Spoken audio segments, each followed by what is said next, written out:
soka emirembe gy'abaseka bakabasoka sitigaya wabula ntenda guno mutebi yajja kulembera ng'akyalimu ebirungi tenda guno mutebi yajja tetekanya n'ekituwa musiki tenda guno mutebi mazima nsoosekerageranya n'emmanya ekituufu tenda guno mutebi guno mazima tenda guno mutebi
Katonyeze mukaga Royal FM webali kujje kumirako nga bulijjo zibasawa mukaga zenyini nga mbera wano okutusako program yo The Youth Voice tukunyonyola kyekigenda maaso obulamu bw'abavubuka enneeyisa yaabwe ennyambala trends zonna ezibeerawo naye nga sirina kwanjulira mulama gwa leero nabaani benkoze nabo mu studios katugendeko mulango wa bakama baffe katono nnyo tukomawo.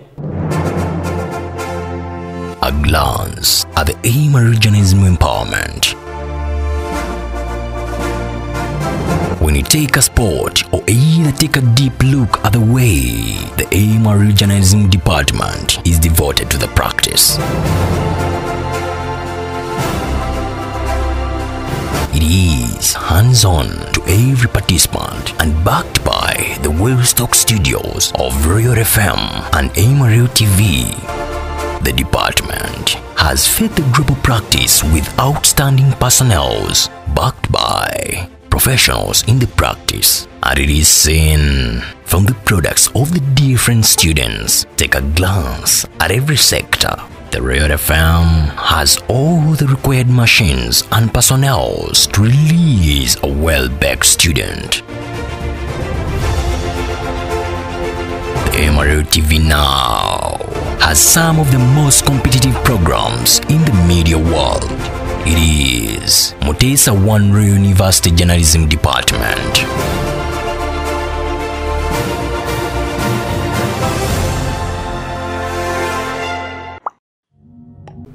Mukulikeyo bulango bwa bakama baffe olwaleero mu studios nkoze n'abantu bangi naye nga kusaidi yange yakono nkoze n'omukyala amanyikiddwa nga Nabagala Presi naye nga tannaba kubabuuzaako njagala mbanjulire omulama gwa leero. Omulama gwa leero gugamba nti enneeyisa y'ekizungu endowooza yaabwe n'ennyambala etukosezza etya ffe ng'abavubuka wano mu Uganda mu lufutifuti kyensobola oyita Western influence on the youth in Uganda. Mu ndowooza yo gwali eyo atwekomiddeko ku Facebook, Twitter, wa osobola okuba nga otuweereza obubaka obwo ku ssimu zaffe eza bulijjo wano ku Royal FM 91 naye nga sinaba kuta ssimu ezo njagala omukyala gwenkoze naye abeeyanjulire. Elinya Nabagala Presi nga nviiridde Mengo ewa Kabaka. Nabagala we bali kutweyanjulirako. Omulamu ogwaleero gugamba nti enneeyisa y'Abazungu ennyambala yaabwe endowooza yaabwe ekozezza etya omuvubuka wano mu Uganda. Olowooza ebadde ennungi etugasizza tugisigaze oba tugende nga tugisalako mpolampola kubanga abantu abamu bagamba nnungi abalala bagamba mbi. Kati simanyi ndowooza kimwe benkoze nabo mu studio gye mulina ku mulama guno oteesa otya Nabagala Presi? Nga sinabagenda nnyo wala ndowooza setaga kuddamu kweyanjula neeyanjudde dda. Ekisooka kya byonna omuntu omuzungu nze nakoowa ekitonde ekizungu nakikoowa era singa Katonda yali asobola okukizikiriza nekiva mu nsi muno singa tuwonya ebintu bingi. Abo abantu balina engeri gye batattanyemu obuwangwa bwaffe enneeyisa y'ekifirika yonna tebalina kalungi nakamu ke batukoledde yadde. Kati nga ndi ku mulamu ogwo ngaera woogambye nti enneeyisa zaabwe zitwafectinze tutyaffe ng'Abadugavu. Totally zitwafectinze negatively okusinzirira ku nze. Ekisooka kya byonna ennono zaffe zonna ziweddewo. Ennono zaffe zifeedinze abaana tebakyamanyi bye balina kukola. Okugeza nkuwa ekyokulabirako oli mukyala munnange nazzi kuno nga tulinayo kye bayita okukyalira ensiko tekikyakolebwa. Abaana bakivaako bo bagamba eyo embeera tekolaki tebiriyo naye bagoberera bintu by'Abazungu bagamba Abazungu nga tebabikola ate bafumbirwa babeerawo. Kati n'olabira ddala nga ennono zaffe zonna zivuddewo mu ggwanga. Okusinza bagamba nti ogenda mu ssabo oba ogenze kuloga naye nga si bwe kiri eyo kalica. Kati n'olabira ddala nga embeera z'Abazungu zo nga zo nze ku lwange sizaagalirako ddala abaana baffe zibonoonabonoonye ekyo ng'okitadde ebbali. Empisa z'abaana baffe zaasibuka. Abaana tebakyalina mpisa, abaana tebakyayagala kubuuza. Mbwafukamidde omusange ng'abuuza muzadde we tekikyaliwo. Bakola batya ennaku zino? Omwana abeera mu hi hello. Omusanga ne kitaawe ali mu hi hello. Bw'obeera omuyigiriza ekifo ky'okufukamira n'abuuza kitaawe n'amugamba nti wasuza otya taata. Abeera mu hi hello alinga abuuza katooke. Empisa z'abagweramu ddala. Abaana bavuma buli kiramu tebakyalina mpisa. Edda nga nga buli muntu alina obuvunaanyizibwa ku mwana waani w'omuntu omulala naye kati koona ku mwana w'omuntu omulala ojjawulira ogenderawo mu kkomera direct n'ebyo byonna babikoppawa mu Bazungu lwansonga bo abaana baabwe babatwala okuba nga ekyatika ekyo bw'okiteeka ebbali. Emize emingi egiyingidde mu ggwanga, emize emibi egirwaza abaana baffe. Kati w'ogendera ku muze waliwo omuze oguliwo ogw'ebisiyaga. Sikirabangayo omwana omuwala okwagala muwala munne,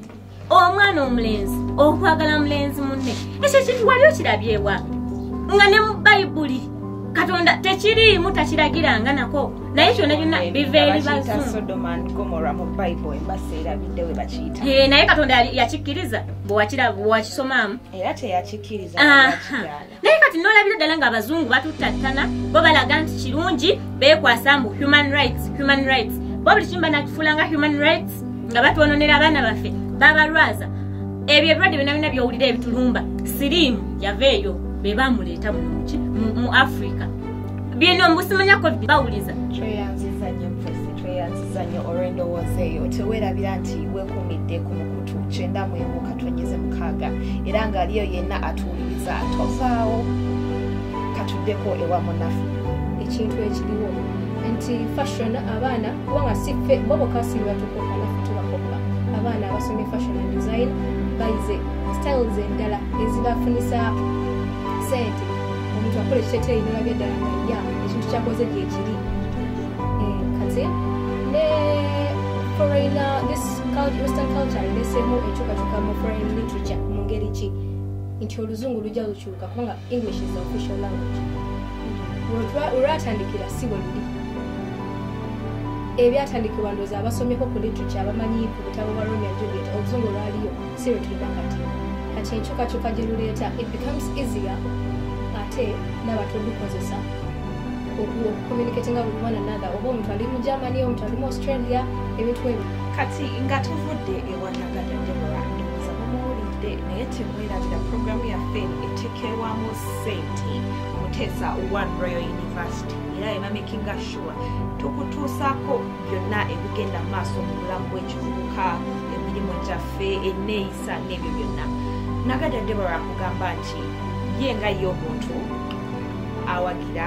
western culture awagira embeera z'abazungu ze baleese kubanga zirina positive impact gye zireese ku bantu naddala abavubuka. Naye nga bwe nakugambye nga tutandika programu eno nti buli kintu kibako ekirungi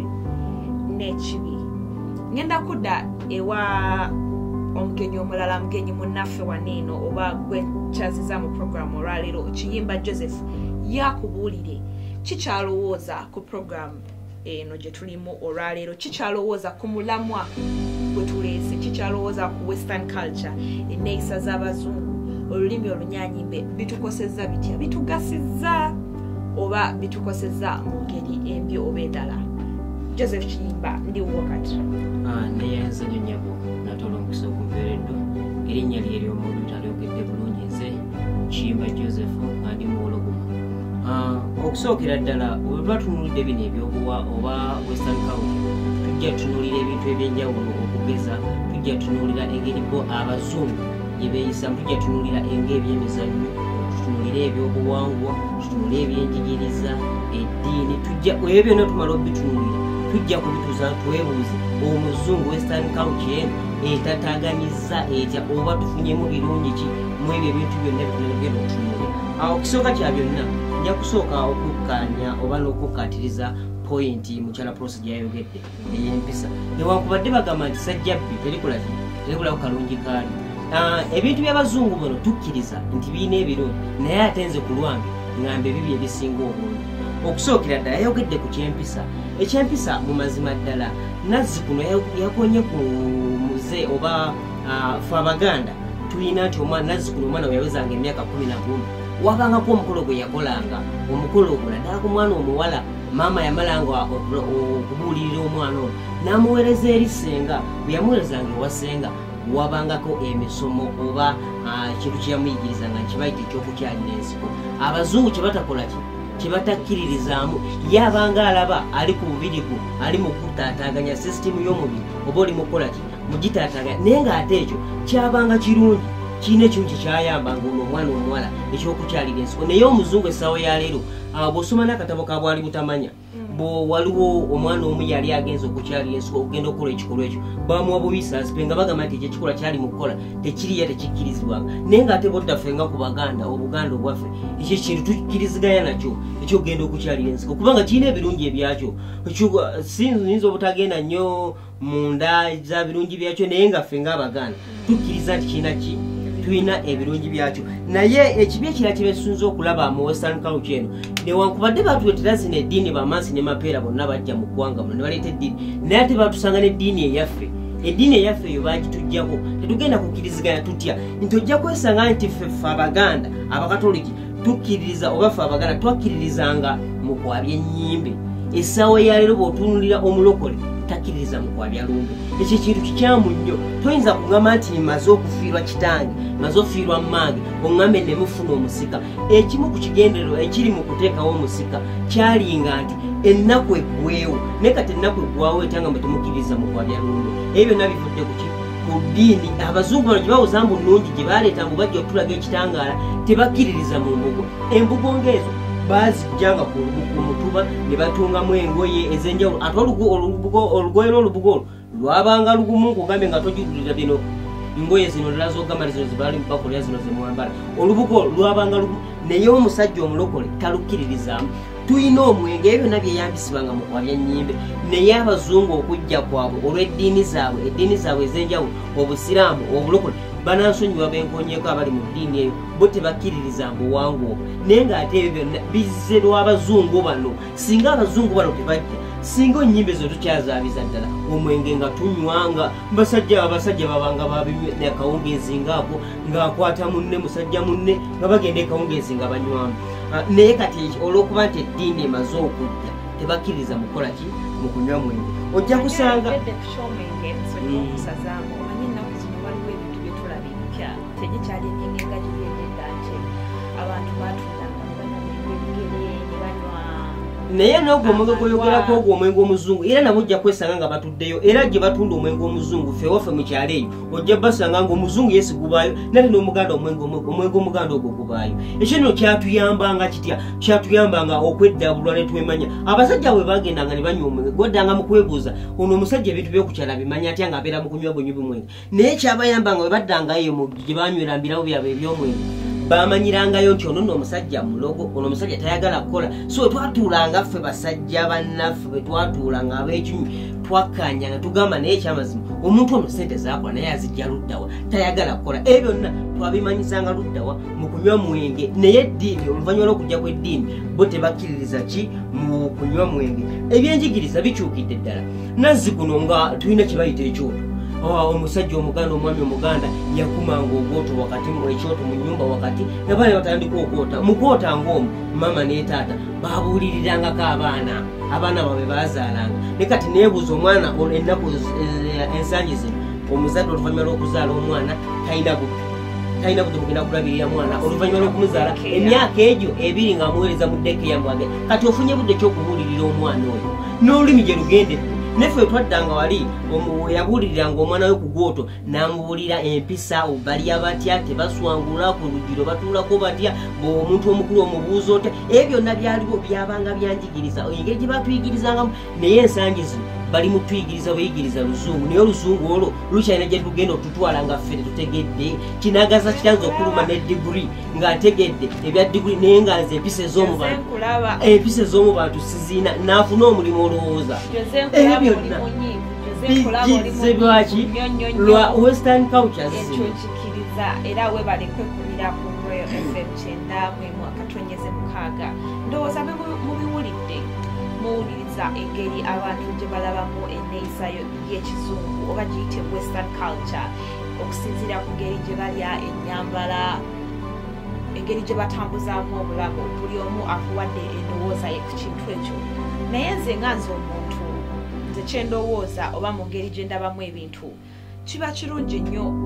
ku sayidi zonna n'olondako ekintu ekituufu omanyi ekintu kisobola okuba ekirungi naye kituufu ebintu ebyo bibiri byanjawulo ekintu kisobola okuba ekirungi nga gwekiraba kirungi kiri okay oba in simple terms oba mu lulimi oluli eri nsobola okugamba something can look good but something cannot be right. They are two different things. So nze mu kulowooza kwange western culture londa ekirungi ekiriyo osigaze n'obuwangwa obwa wano kuba munnange tebakuziika eri bakuleka wano mu Uganda bakuleka wano ku nsi yo gye bakuzaalira era mwebale nnyo kwekumira ku Royal FM 9.6 naye nga tetuneeyongerayo katsooke tugendeko mu bulango bwa bakama baffe tovaawo. Academic Registrar wa ssettendekero ly'Obwakabaka bwa Buganda Mutesa 1 Royal University ategeeza abazadde nti okuwandiisa abayizi abamala siniya ey'omukaaga kugenda mu maaso ku matabi gaabwe Ekirumba Masaka City ne Kampala Kakeeka Mengo ku mutendero gwa certificate, diploma ne degree mu bya tekinologiya, eby'obusuubuzi, embeera z'abantu awamu n'obusomesa ebiyaayaanibwa ensangi zino ku miwendo egisoboka eri buli muzadde. Omuyizi osabibwa okujja n'emitwalo 6 egy'okwewandiisa, certificate eya On A Level, ebbaluwa y'obuzaale n'akafaananyi akafaananya ka passport. Motesa One Royal University yasembebwa okuweebwa charter ekitongole ekikebera omutindo gw'amatendekero aga waggulu National Council for Higher Education era ng'okumanya ebisingawo tukyalireko ku mutimbagano gwaffe www.mru.ac.ug oba otukubireko ku noti 759 876 378. mukulikeyo mu bulango bw'abakama baffe era nga teweerabira owuliriza Royal FM 9.6 nga tukomyewo nga tuwumbawumba programu yaffe olunaku olwaleero teweerabira essaawa ziri mu ssaawa nga zakayitako eddakiika 25 nga tumaliriza bwe bali kwekumirako Royal FM 9.6 njagala tugende ewa bannaffe bano bawumbewumba ensonga zaabwe batunnyonnyole okulaba okwabwe esigalewo oba esanegendegeesenegerera okusinzira ku ngeri gye twepakteezemu gyekoseza abantu naddala bavubuka wano mu Uganda. Presinabagalawo neyanza nnyo omusagulo ozemu okumpa nga sinaba kuwumbawumba nsonga zange nina ensonga gye sakkiriziganyiza nayo omukyala nagadya Deborah gyayogeddeko mbu western culture mbu abazungu bano nabo bali interested mu culture yaffe nga weera ekyokulabirako mbu bambala gomesi zaffe ensonga yandese siri mu matifu lwa nsonga bo oyinza okusanga ng'omuzungu ali omu ayambadde olugoye lwaffe olw'ekifirika naye nga ffenna twambala ngoye zange kitegeera so ensonga yo yandese sikiriziganyiza nayo era ensonga ya bulimba just abazungu batuziba buzibi maaso kati nga mpumbawumba ebyange nyongera okubiriza abantu nti bannange abazadde mwena gye muli abaana bammwe mubazzeyo ku nnono mubayigirize ennono zaffe ezawano mu ggwanga ennono zaki z'omu Uganda ennono z'Abafirika abazungu batulimbira bwereere buli kintu ekibi kivaawa kiva mu bazungu kiva mu neeyisa z'abazungu. Nsigadde nze Presi Nabagala era nga mbiridde emmingu. Nabagala Presi webale nnyo okutwegatako ku programu yaffe ey'olunaku olwaleero era ndowooza Nabagala mumuwulidde akubiriza abavubuka okuddayo ku nnono zaffe akubiriza abazadde yonna gye muli okuzzaayo abaana ku nnono ze twakulirako nga mu bwangu bw'ekitalo njagala genda ewa munnaffe Kinyemba Joseph atubulire eby'ensonga aziwunzika atya. Neyenze nate omukisa ogumperedde omundi ogwokubiri bawuliriza bannange nyongera obakubiriza nti ekyamazima omuzungu tatwagalizangako yadde n'omulundi n'ogumu bo beerimbise nti batwagala nti batwagalirangako ddala okusookera ddala abazungu bano okujja kwabwe n'obuwangwa bwabwe tebutuwadde mirembe n'akatono abavubuka tebakyayagalirako ddala kukola lwaki basiiba kubiwatisaku bali mu kutiginya simu nze nina mukadde wange yagera nambuuza naye essimu eyo gy'obeerako teggwako bintu buli kaseera nduli wakeeranga enkeera n'ogenda n'obaako n'ebyokola naye essaawa 24 obeera ku simu n'amaaso gafudde tubeera ku zisimatifoni buli kaseera omuzungu tatwagalizangako okukola ate nekyennaku essimu ezo zetubeerako seereza buli kaseera si yabwerere newakubadde baleeta mu wayatandisi noyangu kutoyi naye ate tebukola kyekimu nga ddata esimu okukola obulungi n'olutegera nti ngibeerako essaawa 24 erina okubeerako ddata abavubuka tebakya ate nga tulina ssente obubbi bweyongedde lw'abazungu kati nga nkumbawumba bannange nkubiriza abazadde abaana tudde ku nnono nga omwogezi yasoose bwe yagambye tudde ku nnono abazungu batusibye busibi katambaala kutujja ku mulamwa bannange mbakubiriza tudde ku nnono tumanye obuwangwa twagale obwakabaka bwaffe lwe tujja okwenyumiriza mu buwangwa bwaffe nsigadde nze Kiyimba Joseph Ssaabasajja Kabaka awangaale nga nzize ewa munnaffe Nagajja Deborah njagala omuziki ensonga yo kubanga gwe obadde otugamba nti mbeera z'ekisongozi zina we zitutadde okusinziira ku nkulaakulana neeyisa n'engeri gye tulabamu ebintu ensonga eno giwumbawumba otya Deborah? Bali njala tandika n'ensonga emu mukwano gwagira mugana gyayogeddeko ey'ebyengoye nti abazungu omuzungu omu talaga kika oba tarepresenting Abaganda olw'okuba yambadde gomesi naye nange nayagadde okutegeeza nti ideas tuzigabana we bambala gomesi si omuntu yajambala gomesi kwa n'abasinga bambadde embogo biki ebyo bino by'Abaganda representing anti bwebuwanga bwaffe ate n'engoye ze twambala zi representing anti bwebwabwe ideas zaffe tuzigabana mu ngeri eyo bambala ezaffe naffe ne twambala ezaabwe ate nga zonna tezikolebwa muntu omu abaana baffe bonna abasoma bya fashion bonna bakola engoye ezo tosobola kugamba nti mikono gy'abazungu bazikoledde njagala n'okwogera ku point ya mukulu munange ono eyagambye ku by'okutula ku kyoto abazadde ne babulira abaana ensonga eyo erina engeri gyakyusibwamu kenaku zino lwansonga waliwo family gatherings abantu kye bandiise okumanyagana nti abantu ebika ebisinga obungi bakuŋŋaana tulaba nti ebyo nera byabuwangwa omanyira nti famire ono wange nemwogera nemuteesa ti abaana baffe tubatereza batya era byonna tulaba buwangwa si by'Abazungu era yennyini katatalesebwa okuwangalike okutangaazamuko eyo ensonga nze ndowooza nti engeri gye bakikolamu ye yakyuka naye Abazungu bakikola naye ate nekyali mu kwogerako ekyokumanyagana ekiro ekyo tekyo kikumibwa ne bakirabayo mu gundi okumanyagana kwobwesibako bakikuma era ne babuulira abaana ate nazzikulo kikambwe na nnyo kwe bakubira n'abantu emiggo abadde bagize nga babadde bavudde ku nnono kwe bakubira emiggo tono yakyusa ekika nti yasimaya yamantaala awe bakubira ddala emiggo awo wemaliriza nga ngamba nti ensonga y'okubuuza nga bwe bagambye nti hi hello munnange prosi si bakiri yes kale ebintu bino byakyukamu bikola byaleetwawo Abazungu nti omuntu omubuuza hi hello byomu tukimanyidde naye nga temujjaawo kintu temujjaawo kitangala we kiri nti omuzadde aliwa ffenna tukuyiddemu embeera naye gwe teweebuuza nze nga sisobola kikola ono ye lwaki akikola anti era Muzungu oli akikola lwansonga Muzungu si yakuliza omwana anti akikola lwansonga alina gye yakijja era omuzadde tewali akikola kusaba Nagajja Deborah Owombe era osiibule n'abawuliriza abaffe era bwentyo njagadde okusiibula abawuliriza abaffe nze Nagajja Deborah mbiridde bulungi ndowooza muwulidde abantu ababadde mu studio olunaku olwaleero nga bakugamba nti ensonga Abazungu engeri gye beeyisaamu engeri gye balabamu ebintu n'enneeyisa zaabwe abamu zibakosezza abalala zibagasizza naye nze nga nze omuntu nkugamba nti londawo ekituufu kyolaba kubanga Omuzungu oyo tagenda kujja kuliza mwana ate teri muddugavu agenda kuva gyavudde ajja kuliza omwana wo oba akusengeke akulage engeri gy'okweyisa naddala mu buvubuka yonna gy'osinziira okutuwuliriza nze nteesa oba nze ndaba kola ekituufu ky'olina okukola ekintu ekitasaanidde mu society yaffe naddala nga tuzibuno n'obuwangwa tokikola okitegeera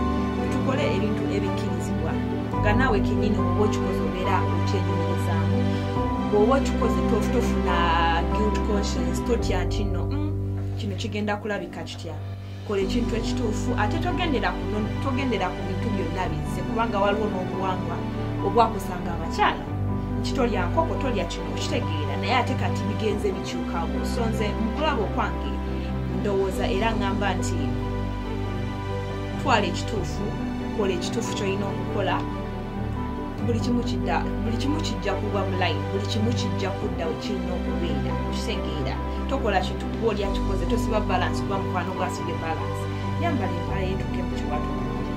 togenda kuvaako kintu kyonna mwebale kwekumira ku Royal FM era nga bulijjo nze omuweerezaawo nze Louis Gallery tubeerawo buli lwamukaaga kuva saa 7 okutuusako program yo The Youth Voice olwaleero tukutte ku nsonga ya Western culture osobola ogenda ku mikutu gyaffe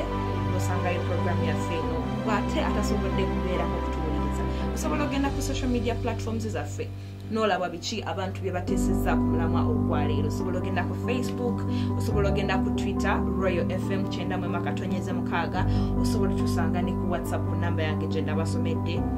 eri 07563632 n'otubuulira engeri gy'olowooza ku mulamwa gwaffe ogwaleero gwe tubaddeko teweerabira kwekumira ku Royal FM nga tusinziira wano ku kasozi Emmengo nga neera batutaddemu ssente ye Muteesa One Royal University twejjaawo kalimiko musiibe bulungi mweraba